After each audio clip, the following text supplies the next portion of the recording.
Happy Tuesday. It is Tuesday, June the 22nd, 2021, and welcome to another edition of Tuesdays with Thom.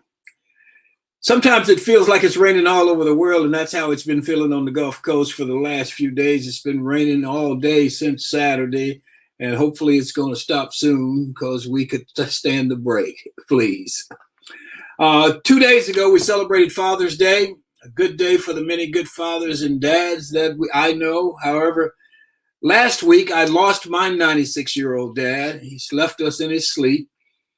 And while it is definitely sad, I can honestly say I celebrate him more than I am saddened by his death. He had 96 good years. He was a great father to us, his offspring, and a great husband to our mom.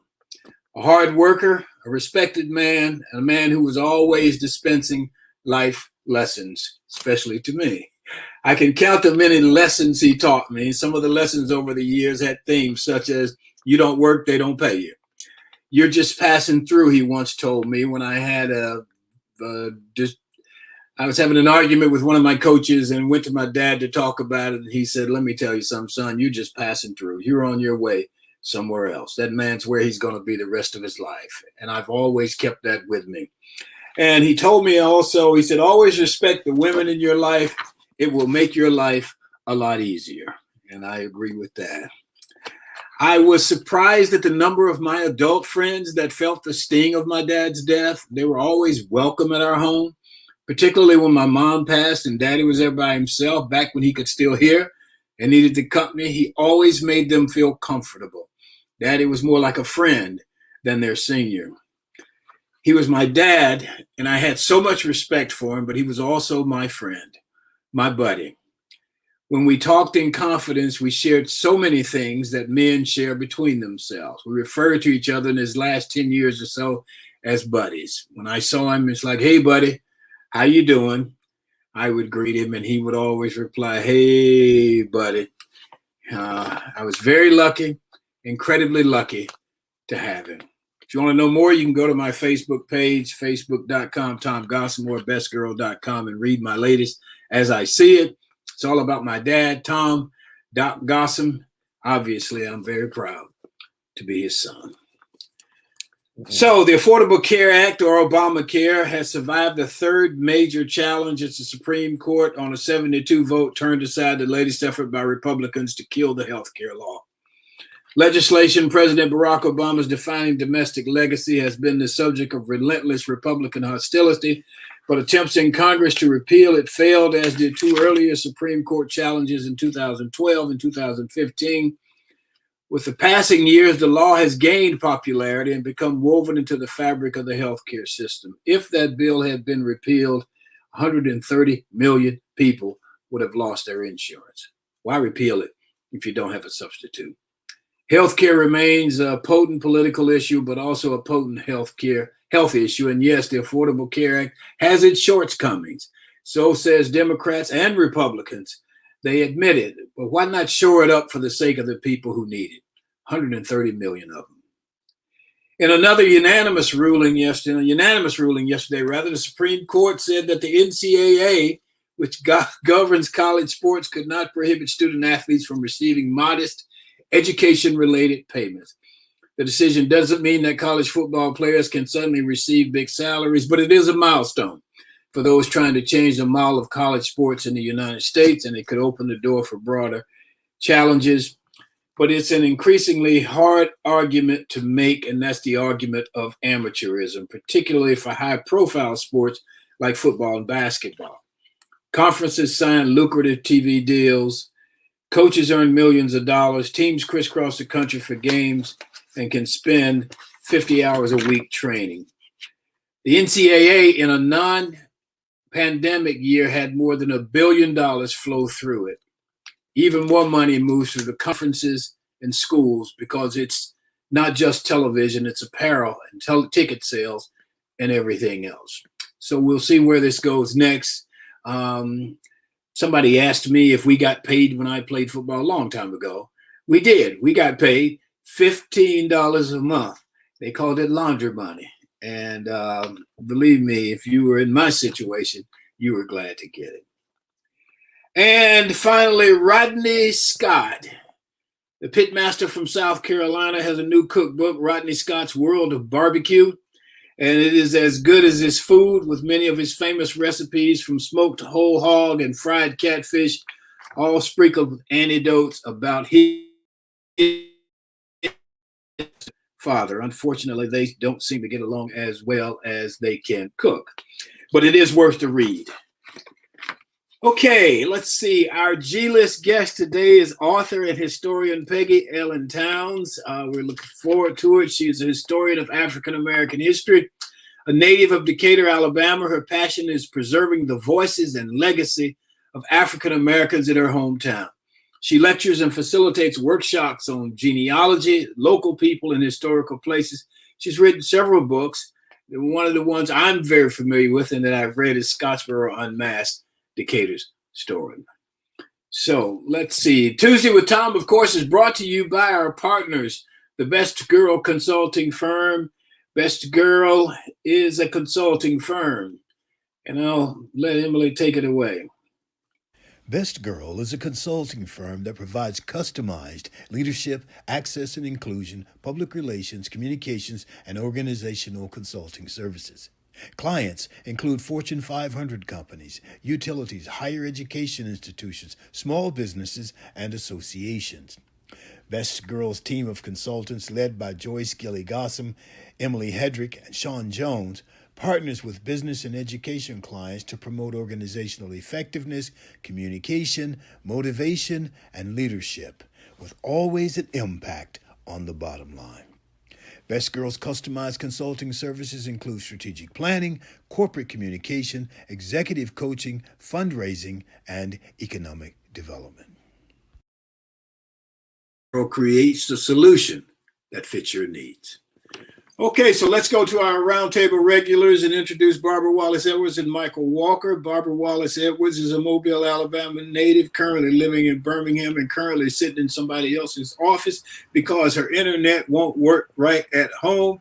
It's AT&T. We're calling them out again. They still haven't fixed it. And it's been months. Months. Let's just say it's been months. Let's just say lots of months. Good morning, Thom. How are you? I'm doing well, thank you. How are you today? I'm doing pretty good. Good. How was your weekend? It was a good weekend, Thom. I had some out of town guests there, and of course I still have my sister-in-law and her sister are living with me temporarily. They're having some remodeling at their home done. So it was a busy weekend for us. Thank you. It sounds like it. So that answers my question, what's happening in your world? But I'll ask you again, because I'm sure you got something else happening in your world. Always. First, I want to offer my condolences to you and your family in the loss of your dad. It's been 4 years. For us. Actually, tomorrow is the 4-year anniversary of my dad passing away. So he passed away just a couple of days after Father's Day. So you have our heartfelt sympathies. And I also want to offer condolences to the family of Bunny Stokes. I don't know if you know Bunny Stokes Jr. Yeah, I know Bunny. I knew Bunny. Yes, Bunny passed away on last week as well. Did he? So, okay. Yes, he's actually a relative of mine. He's married to my cousin. So okay. I offer my condolences to that family and to the family of the all of those who were killed during the traffic accident in Butler County. I don't know if you've heard about that. There was like a 17-car pileup down near Greenville, Alabama on Saturday. And there were 10 people who lost their lives, one adult and 9 children. Yeah, that's right. I did hear about that. Was it related to the weather? What I understand that it may have been related to the weather. They said 2 of the vehicles hydroplaned. So don't know what the initial cause was, but because of the weather, it caused a pile up. And they said, like 7 of the vehicles actually caught on fire. So it was almost impossible for some of those individuals to be saved. So it was just a sad situation. I think the youngest child may have been 3 or 4 years old.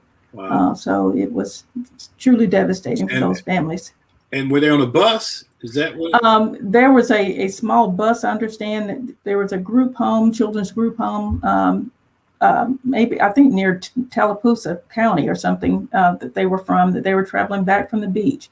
And one of the children had just celebrated their birthday there at the beach. And I went to the Facebook page and saw that the video of the child celebrating his 4th birthday. And I think he was lost in the accident as well. So truly a sad situation. The driver of the vehicle was the director of that facility, of that group home. But she was saved, but all the children that were on the vehicle with her passed away. That's tough. It is. It truly is. Okay. Well, let me get Michael on here, and we'll come back to you just a second. Michael Walker is an insurance man from Atlanta, Georgia, and runs his own insurance agency over there. Michael, how are you this morning? Doing well, Tom. I hope you are as well, and condolences to you and your family on the loss of your beloved father. And I know how tough that is and how close you guys were. Well, thank you. Yep, he was my buddy. Good morning, Barbara, to you. Good morning, Michael. Great.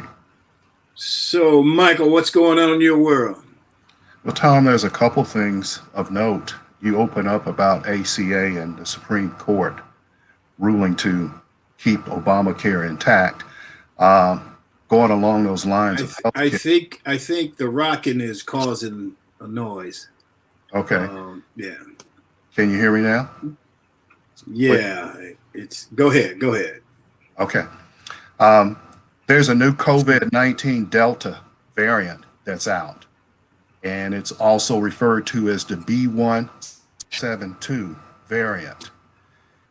It's one that is going to be a little bit more contagious than the previous pandemic, and they are urging everybody to please go ahead and get vaccinated because they're expecting a surge this fall due to this variant. It started in India, and now it's reached 70 different countries, and it's in the U.S. at this particular time. Along that vein, the EEOC and the Centers for Disease Control issued a vaccination-related statement, basically saying that employers must be aware that certain individuals may opt not to be vaccinated, either for religious reasons or medical reasons. However, under the American Disabilities Act, ADA, Title VII, reasonable accommodations must be offered to those persons instead of requiring them to be vaccinated. Reasonable accommodation approved by the EEOC includes face masks, social distancing from co-workers, working different shift hours, telecommuting, and working from home, or reassignment to a different role. Employers may not require vaccinations for such employees unless they show that unvaccinated employee poses a direct threat to the employee's health and safety in the workplace. I did see where, and I guess it's the new variant, and I don't know that much about it, but that several fully vaccinated people have come down with the new COVID, I'll call it. So I guess we have to go back to being careful in terms of taking the precautions, because I think most people, a lot of people I see who are tourists in a tourist area are behaving as though, hey, it never happened. You know, we're 100% virus proof, so let's just keep having fun, and hopefully we won't have a resurgence. Yeah. Well, there's going to be some more information coming out on that. Dr. Fauci is encouraging everyone that has not been vaccinated to try and get vaccinated. And a lot of states in the South has refused to be vaccinated. Alabama was amongst them, Mississippi, Arkansas, the three characters. Almost said no shit. It would have been appropriate. They never cease to amaze us. Well, Our state. Let me just give you guys a little bit of good news on the healthcare front. There seems to be a change, and this is also a byproduct of the ACA. what they are finding out is that, the big talk has been universal health care and access to health care. They're finding out that just simply providing access to health care is not necessarily getting the results that they are looking for. So there are a couple pilot programs going on. North Carolina will kick off a $650 million program the next year, which will assist in the social detriments that hinder people of low income areas from accessing health care, such as housing, safe food, transportation, and other things that play a role in one's life that prevent them from getting to the doctor. Temple University had a 2-year program that they're ending, in which they selected 25 Medicaid recipients and provided them with safe housing in safe neighborhoods, transportation, a caseworker to assist them with getting proper nutrition and food.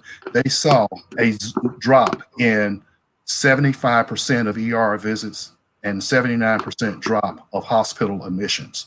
And in order to qualify for that program, one had to have gone to the ER visit 4 times in the past year that results in healthcare costs. So overall, this is another way of looking at trying to get the cost of healthcare down and to get people that are in low income situations, get them in a position where they can live life as normal people do. That's what the article is about. So you'll see a lot more of that coming. Well, it's $10,000 in today's world of healthcare costs. It won't take many visits to surpass that. I can tell you that. I go and get a shot in my knee. One shot, it's $2,000, and it still doesn't work. So I don't know if you get like a refund if you get a $2,000 shot and it doesn't work. You should be able to. It doesn't work that way, but you should be able to. No, it should. So, Barbara, you got something else for us this morning? No, I don't know. You're good? I'm good. Michael, I got a question for you. What do you think about the Atlanta Hawks? I don't know. I'm happy for the city of Atlanta. I'm happy for the Hawks. I'll tell you, I like the way that they play basketball. And what I mean by that is you have someone that steps up and contribute like they did on Sunday night. Trae Young did not have a good shooting game. I think he was 4 for 17 or 20 or something like that. But you had the guy, the redhead, some people call him Red Velvet.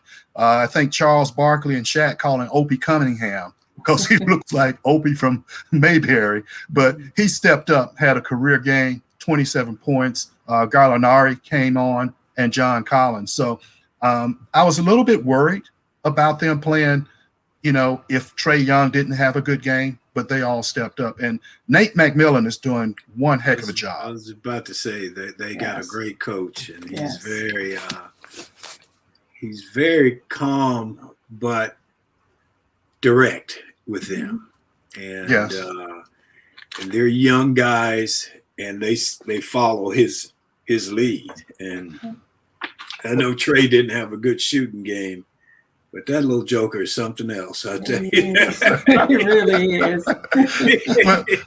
I remember when they drafted him and how much criticism they took for drafting him in the first round. Mm-hmm. And where did he go? Where did he go to? He went to college in Arizona somewhere? I think Oklahoma.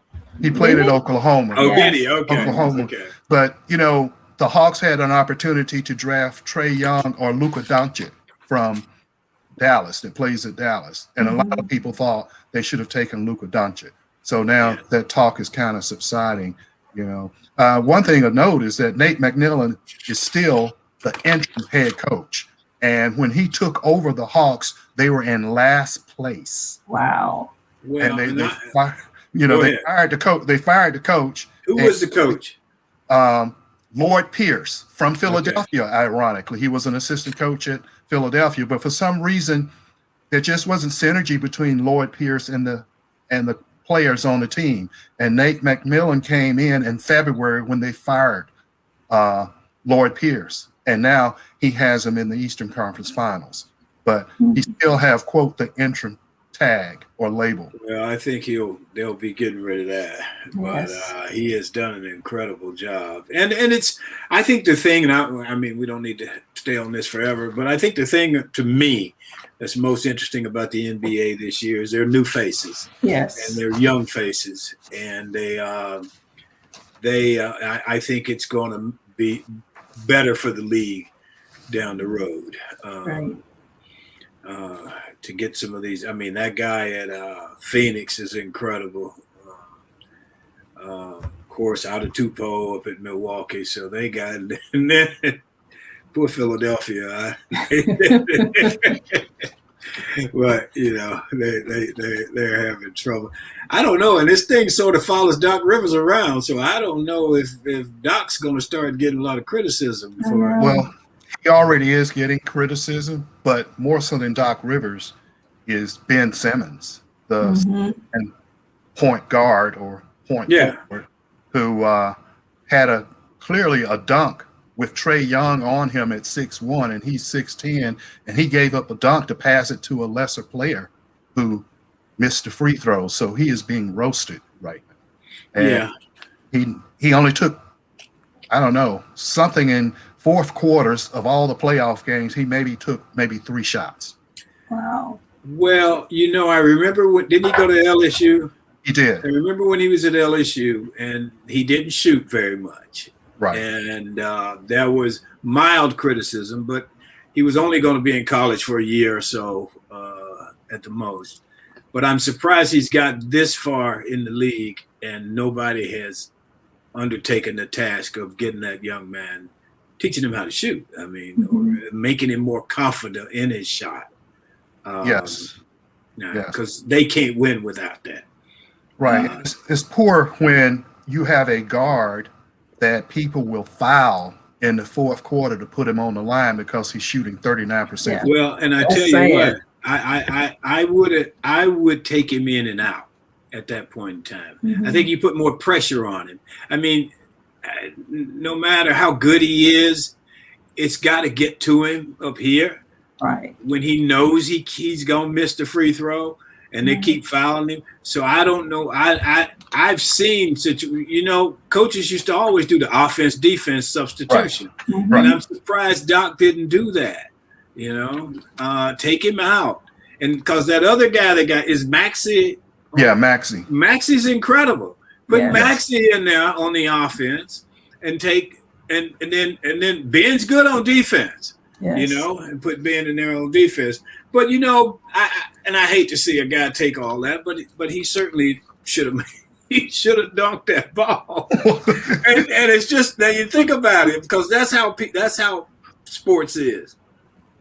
He didn't have a good game, but had he dunked that ball, everybody would have said, "Oh man, he was great." Yes. And it could have. I heard that Embiid said that flipped the whole game when he was take that dunk on Trae. Well, Embiid flipped the whole game trying to do a damn spin and losing the ball. Right. They don't play situational basketball.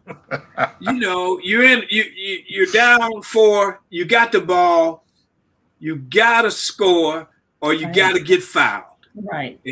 And so trying to do a spin and losing the ball is just as bad as Simmons not dunking to me. Right. So same difference. Anyway, all right, you guys got anything else? We need to move on. So let me go to our G list. The G list is sponsored by Mainstream Financial Group. Mainstream Financial Group provides financial services for both individuals and businesses. Their mission is to understand the unique needs of each and every client and work closely with you, assembling a planning team to develop and manage your plan to help you accomplish your defined financial goals. They have financial professionals that can offer you custom advice specifically for you to mend together the pieces of your financial life and to come up with a plan that's truly, truly comprehensive. You can take advantage of opportunities with tailored advice and the resources to act on it. Mainstream Financial Group, dollars and sensible solutions. It's www.mainstreamfg.com, 205-324-0589. Give them a call. And now our G-list guest for today is, remember, Hollywood's got the A-list, and here on Tuesdays with Thom, we have the G-list, where everybody is a star, and our G-list guest today is Peggy Allen Towns, author of Scottsboro Unmasked, Decatur Story, author of Duty Driven, The Plight of North Alabama's African Americans During the Civil War, and also author of a book about Hines, who was very much in the news in Alabama when I was coming along. She's also a historian dedicated to identifying historic places, and as a result of her efforts, several sites have been listed on the Alabama Register of Landmarks and Heritage and the National Register of Historic Places. She has done extensive research documenting her family's history, which led to the discovery of a relative who served in the 110th United States Colored Infantry and the writing of her first book. Let's bring on Miss Peggy Allen Towns. Good morning. Good morning, Thom. How are you? I am wonderfully blessed, thank you. And I also send just a blanket of comfort for you all during this time with your father's passing. Thank you very much. You and I were talking about that, and we both seem to have had great fathers that we appreciated, and they both went in peaceful settings, which is a blessing. Yeah. If you've my mom died from cancer, and that was not a peaceful situation. So tell me, let's talk a little bit about writing and how you got started as a historian and as a writer, and you've written 3 books now. So let's talk, just take me back to the beginning and how you got started. Okay, so I believe that our stories are important for future generations. And my mother passed in 2000, and she was an only child. So she had a great aunt who was this wonderful storyteller.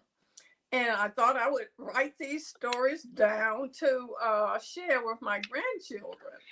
And while writing, I found these plugs that sent me on a genealogy road. And while doing that, I found a Civil War soldier on a branch.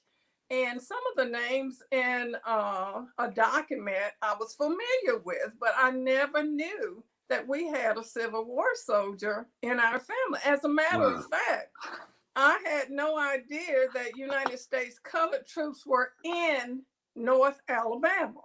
Now, I didn't either. I had heard of glory in the 54th Mass. So I contacted the archives, and they sent me to Montgomery to the archives, and they sent me to Mobile, because by this time I had my ancestors' pension record, and it showed that he was captured in Athens by Nathan Bedford Forrest and carried to Mobile to work on the enemy's defense. Well, of course, the authorities in Mobile told me I was mistaken. There were never, ever any prisoner of wars, Black prisoners of wars in Mobile. They were impressed slaves sent by their masters or their owners to work on the fortification. I said, I beg to differ. I had my ancestors' pension record in hand by that time. So I thought, this is a not known story, so I'll tell it.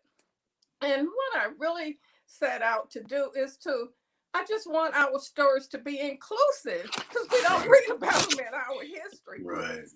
And one of the things that I found out is that my hometown, Decatur, Alabama, is the first of only 2 Alabama towns to raise a USCT regiment. Okay. I call it Decatur's best kept secret. So that actually was how I got started writing. My second book is on the Scottsboro Boys trial. And of course, again, I think that we have to stand in our truths.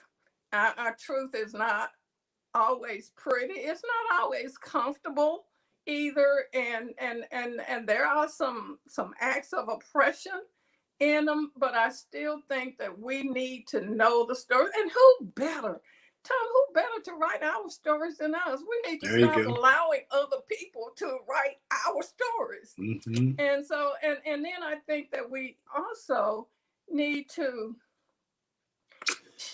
these stories should inspire us. It should encourage us. And we need to know that we come from people of great strength, great perseverance, great resilience. That's who we are. And so I just, I think these stories need to be told. So in my second book, Scottsboro Unmasked, Decatur story, the Scottsboro stories was really an international story. So Can you just give, and I know it, but give like a 3-4 sentence blurb on what the Scottsboro story is, so for people who don't know. 3-4 sentences. Well, you know what I mean. Well, rather than 3-4 paragraphs. How about that? Okay, so this was, to me, an egregious act of injustice that happened back in 1931 when 9 Black youth were pulled off of a freight train at Paint Rock, Alabama, falsely accused of raping 2 white women. Within 12 days, they were convicted and sentenced to die in the electric chair. Wow. In 12 days. This is the Scottsboro Boys story. And they're called Scottsboro Boys because that's where the first trial was held, in the small town of Scottsboro. And many people don't know that all the other trials were held here in Decatur, Alabama, but that first one. So from 1931 to 1937, all those trials were held here in Decatur. But secondly, no trials in history had as many appeals as that trial. And from that trial came 2 landmark Supreme Court decisions. And they still impact us today. You have to have effective legal counsel and what we call a jury of your peers. So, but, and just think about it, in a time of, I call it the old South ideology of justice, Jim Crowism, bigotry. It took a lot of courage for Black professionals to stand up and testify. Right. Yes, I'm qualified to serve as jurors, but I've never been called, never seen a Black serve on a petty jury or grand jury in the state. And so because of that came that second Supreme Court ruling. And what I was just intrigued about is that I found out people that I knew growing up as a child were some of the people who testified. And I had no idea that they were involved in that case. But we just have such a rich history. And we have to remember that what we see today, anti-Black, anti-Semitic, anti-communism, all this systematic racism, it just did not start. That's right. It was going on back then, 90 years ago, and it still exists. And it's just as compelling as it was yesterday. So, but again, looking at our history, I think that the story also speaks to the resolve of people, and not just Black people, because what we see now today with George Floyd, Aubrey, yes, Taylor, Eric Gardner, all those cases, we saw people come together. And, and that's what they did back then, because this was national. There was a march on Washington way back then for the Scottsboro Boys. You have a quote. You have a quote that says, ordinary people can have an extraordinary impact on the world. Absolutely. And it sounds like what you're explaining right now. Absolutely. And my mother always told us when we were growing up, she loved history. And she said, if you don't know where you've been, you'll never know where you're going. There you go. There So you go. another one of those little sayings that we were talking about Okay. earlier. I'm going to get Michael and Barbara on, and then I'll come back and let them ask you a couple of questions here. Barbara, you got a Yes, question thank for Miss you. Towns? I do. Good morning, Miss Towns. How are you today? I'm wonderful. Good. In your biography, I learned a little bit about your grandmother, Bertha Polk Lyles. Can you tell us a little bit how she's a trailblazer? Oh, yes. My grandmother was the first Black pastor preacher in not only Morgan County, but the surrounding counties as well. She got her pastor's license in 1953. And of course, that was unheard of for women to be Yes. preachers back then. And I'll tell you the story. One time she was preaching, and she never felt that she needed to compete to go up in pulpit. So she always preached from the floor. And one time she was preaching, this preacher said, he up in the pulpit, he said, come on up here, woman, and preach. But she was a fantastic believer in Christ. You just wouldn't believe she was this robust woman, and her sermons were short, but they were very meaningful and left you with something to think about. Wow. So yeah, she was, and my grandmother also attended the Scottsboro Boys trials when they were held here in Decatur. Did she? Okay. Wow. That's great. So Black people at that time, or beginning at that time, could go to the trial, but they couldn't serve on the juries. Absolutely. And Okay. you know what, Thom, women, only men That's right. could serve on, no That's Black right. men. So when the Supreme Court ruling was made, then Alabama, as well as many other states in the South, they had to open up their jury rolls and put in the names of Blacks. And so in Alabama, it was called the Welch Jury Bill. But women were not able to serve on juries until 1966. That's right. Wow. I remember that. That's right. Michael? Good morning, Mrs. Towns. How are Good you today? morning. My pleasure. I'd like to ask you, for those of us, we know who the scapegoats were in the Scottsboro Boys. Who actually committed the crime, or was it a crime committed? Was it made up like so many were in that day? It was made up. It was made up. What had happened is these two women who also got pulled off the train at Paint Rock, they were disguised as men in men's coats, overalls, caps, and they had been to Chattanooga. They were prostitutes, women of the world, I should say. And because they feared that they would be convicted of vagrancy of the Hatch Act, then, not the Hatch Act, that's not right. But they thought that they would go to jail. So they concocted a story that they were raped. And actually, when the trial began in Decatur, at the beginning of the trial, one of the accusers didn't show up. She came in later, recanted her story as a witness for the state, for the defendants, I'm sorry. Oh. Miss Towns, we have a listener in Tampa who asked that you would please speak closer to the mic. Oh, okay. Okay. All right. Go. Which one of you guys are up now? Barbara? I'll ask a question. Ms. Towns, you talk in your biography too about your siblings, how your mother would take you and your 6 siblings to the library each week, and you had to pick 2 books, one that you could choose and one that she would choose for you. And that particular book that she would choose was always pertaining to history, and then you had to write a 1-page report on it. Did that have an impact on your decision to become a writer later in life or a historian? It probably did, but I did not know at the time. It was just something that we did, that she did. And all of my siblings will tell you, we never knew how she knew that we didn't read the book if we attempted to. my mother loved history. We always had Jet magazine, Ebony's in our home.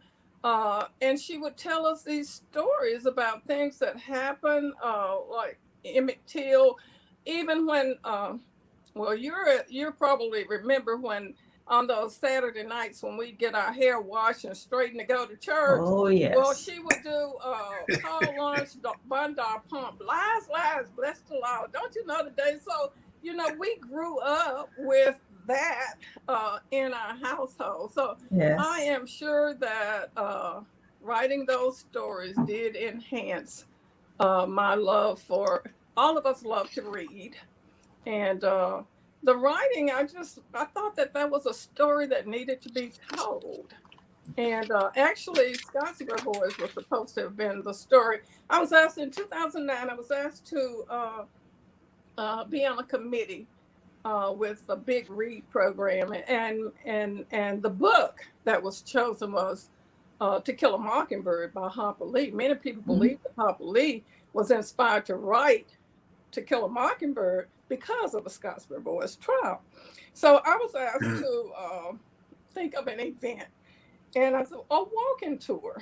And so that's when I found information about all of the Black professionals who testified. And one of the reasons they were able to testify is they didn't have to fear any repercussions about with their businesses. They were doctors, principals, Black business owners here in town. So,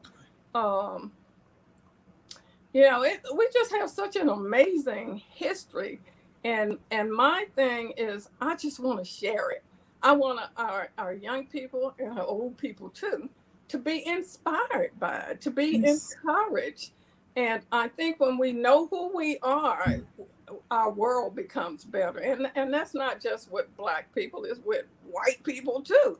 Right. When we recognize who we are, when we and when you think about the George Floyd, that story, if it pulls on your heartstrings and it Yes. stirs your consciousness, it ought to make us better people. So Oh, yes.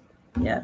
You brought back a memory when you start talking about that sitting in the kitchen getting the hair done after on Saturday nights. Yeah, that was a ritual in all Black households, I think. absolutely.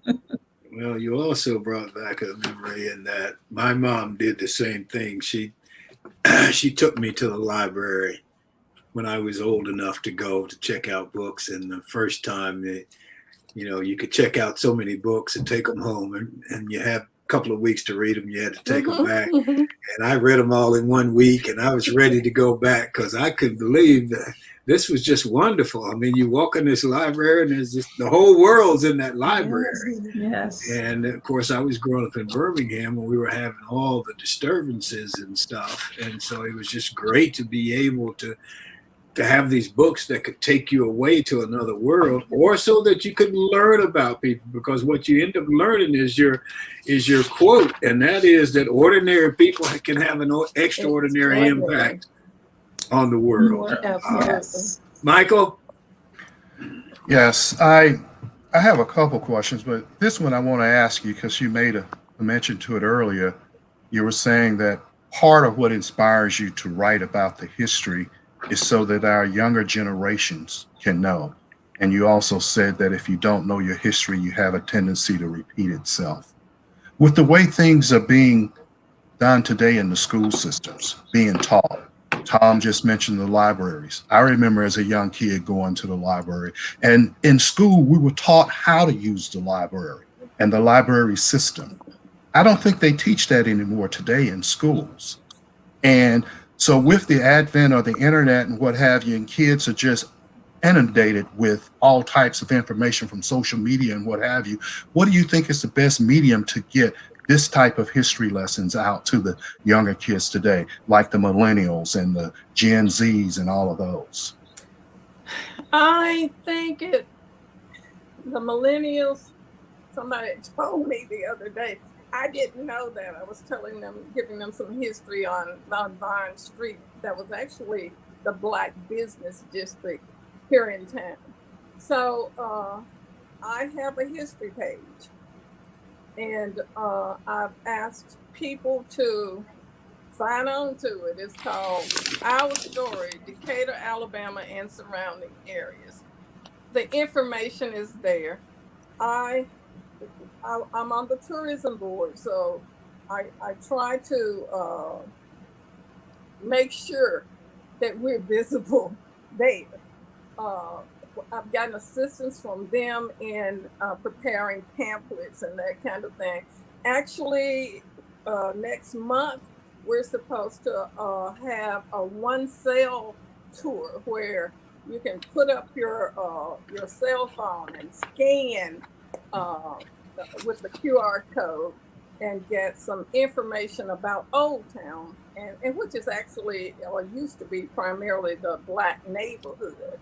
And so we'll have to start thinking out of the box, but also these young people are going to have to have an interest for history. And for instance, Juneteenth just happened, and they said, "Oh, I didn't know about that." Well, you got to read. you must read, and the card catalog is still there. It's just the digital now. So, but I think in our homes, like my parents, you got to start there, and you have to teach them that the importance of reading. My mama had another saying. I won't say that what she used to say. I'll tell you.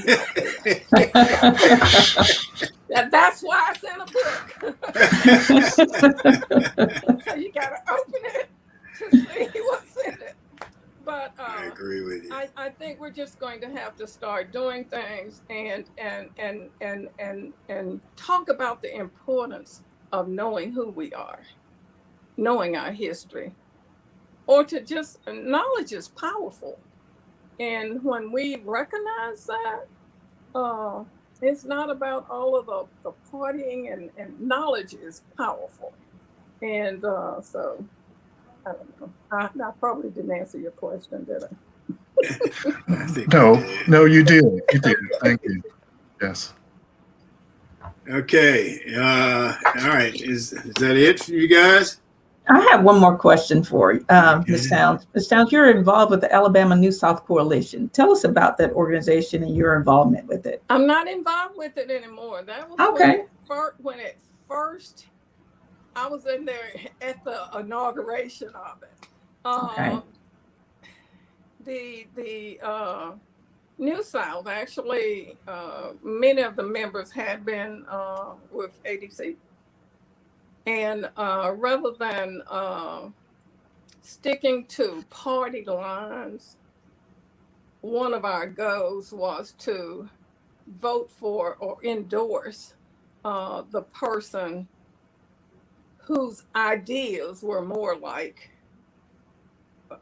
beneficial to the African American community. So that's okay. That's how we started off. But you mentioned something earlier about the courtrooms in Scottsboro Unmasked. I talk about the courtrooms. They were segregated. Everything in the 30s was segregated here in Alabama, of course, up until the 60s, so late 60s at that. So if you look in my book, you'll see the blacks are on one side of the courtroom, and actually they had another half, and the whites are on the other side. There were several people who emerged from the Scottsboro trial as heroes, really. Yes. One being the judge. Yes. Can you tell us about the judge? Absolutely. So for a second time, Haywood Patterson was sentenced to die in the electric chair in Decatur. Judge Horton, Judge James E. Horton, who was a planter from Limestone County, was a jurist. Actually, his father had owned slaves. But so with so much racial contention, the Klan, white supremacists, the Citizen Council, he had warned them. And actually, they stopped the Klan from coming in from Huntsville and Athens from coming into Decatur by raising the bridge. And then the Judge Horton in June, he said he will not die now. He said we'll have a new trial. So that was courage. Judge Horton, because of his decision, lost the election, retired to the land.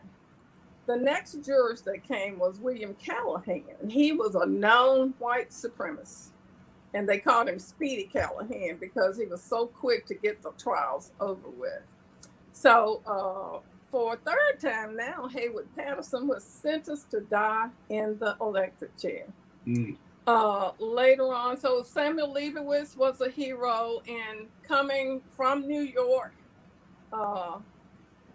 to Alabama to take. He was like Johnny Cochran of this time, or now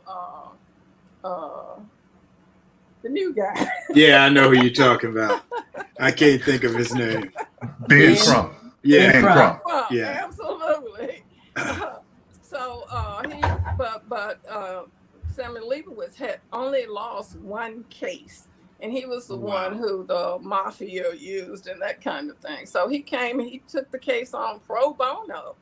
And actually, there was a local gentleman from Huntsville, Clarence Watts, an attorney who also assisted them later on in the cases. I like to tell this story because one of the Sykes owned a funeral home here.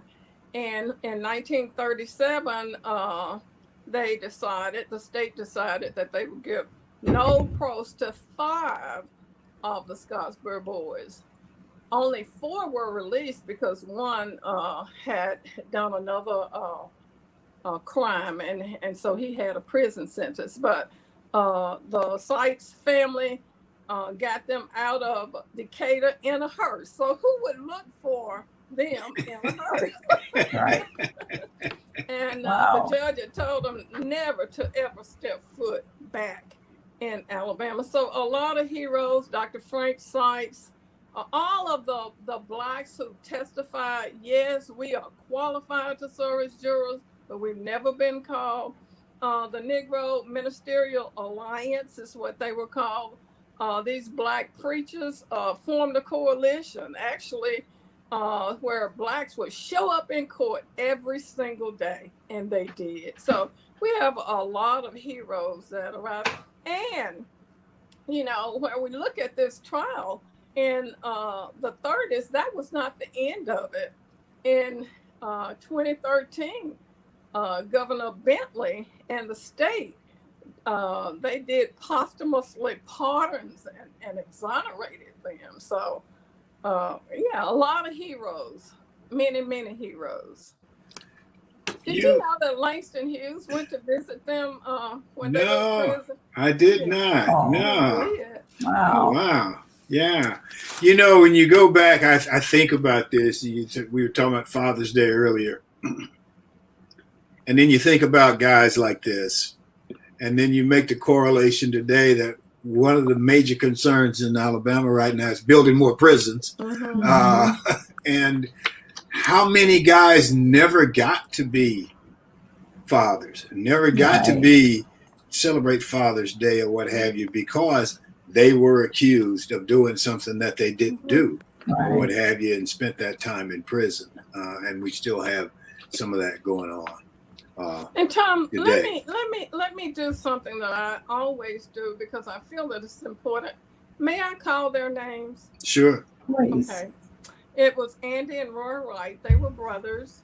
Haywood Patterson, Ozzie Powell, Olin Montgomery, Charlie Weems, Eugene Williams, Clarence Norris, and William Robertson. I got one more name I want you to call, and if you could just briefly, and this is your 3rd book, and it's Tommy Lee Hines. Can you just give us a brief synopsis of Tommy Lee Hines? Sure. Tommy Lee Hines was an intellectually disabled man who was falsely accused of another interracial rape of 3 white women, and 2 of them said that he drove a car. This young man with a child's mind, had a 6-year-old mind. They said one of the cars they say he drove was a stick shift. He could not even ride a bicycle, recite his ABCs, numbers, or the days of the week. After a change of venue, the trial was sent to Cullman, Alabama. 1% Black. 2 Black families lived in town. The rest lived in the colony. He was found guilty and sentenced to 30 years. Well, another hero, I guess you could say, would be that judge, because the judge did agree to a change of venue to Birmingham, Alabama. That made history because Alabama law only said that there would be one change of venue. And of course, Judge U.W. Clemens was then hired to be his, or retained to be his attorney. And Judge Clemens, I was just so delighted because he did a little thing on the back of my book. So I'm just excited about it. But he was sentenced, he did go to prison, and then they found that he was incompetent to stand trial, so he was in an insane asylum for a while, and then of course when the state closed those, he went into a group home. And you'll have to read my book. I can testify to your books. And I remember when I met you, and I'll just be very honest, and you said you'd written a book, and it's nice to hear. And I was like, oh, okay. But I read that book, and you're an outstanding writer, and just the historical nature of it is incredible. So while we got just a few minutes here, Ciota, yes, and the museum project that's going on in Decatur surrounding the Scottsboro boys. You want to give us a little information about that? Sure. I am on the Ciota board, and it's actually Scottsboro Ciota Museum, Civil Rights Museum, and we have a house, and we're soliciting funds to help us with our dream. And our dream is to have a civil rights museum.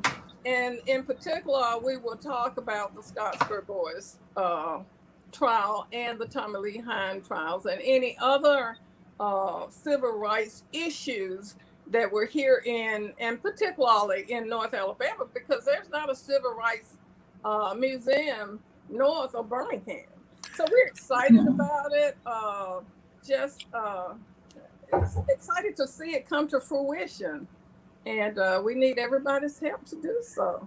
Well, we just need the funds to finish it. Just to add to that, the number one tourist attraction in the state of Alabama right now is the Civil Rights Trail. Absolutely. And I think the northernmost point is Birmingham. Mm-hmm. And so if in fact Decatur is able to get this project put together, and I shouldn't say if in fact, I should say when Decatur gets this project, then Decatur would be the northernmost point, because if you're coming into Alabama down I-65, you would then come to Decatur first, and it's just a natural thing that this would draw tourists to Decatur, not just from the United States, but really the people coming to the Civil Rights Trail are coming from all over the world. All over the world. And that's true. I think it would be a great addition. So I've been able to work with you guys on that, and so excited about it too. I'm looking forward to it. So, anybody got any final comments? Just want to say thank you. Thank you, Mrs. Sound, for joining us today. It's been wonderful. The knowledge and the information you shared was absolutely wonderful. Thank you. Oh, it's my pleasure. Thank you for the invitation. Okay. Yes. Thank you very much for sharing the knowledge with us. We really appreciate it. And I agree with Michael's question, and I agree with your answer. And maybe there isn't a very simple answer into how we can get more of the young people involved from a historical standpoint. How I always had an interest in history. I just thought history was just fascinating, and having been involved in some situations, I remember saying to a gentleman who was very influential and still is in the state of Alabama, and we were talking, and I said, "Listen, man," I said, "our history is our history. Mm-hmm. We can't run away from it. Mm-hmm. We can only not repeat it when we deal with it up front." And so we'll see how that goes. So anyway, let me move on. My closing comment.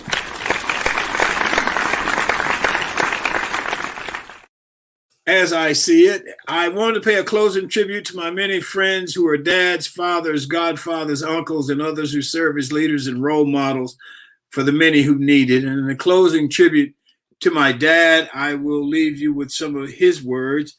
He always told me, I asked him, he worked at a Sitco pipe and foundry. He worked outdoors, and he worked out, which meant he worked in rain, snow, sleet, what have you.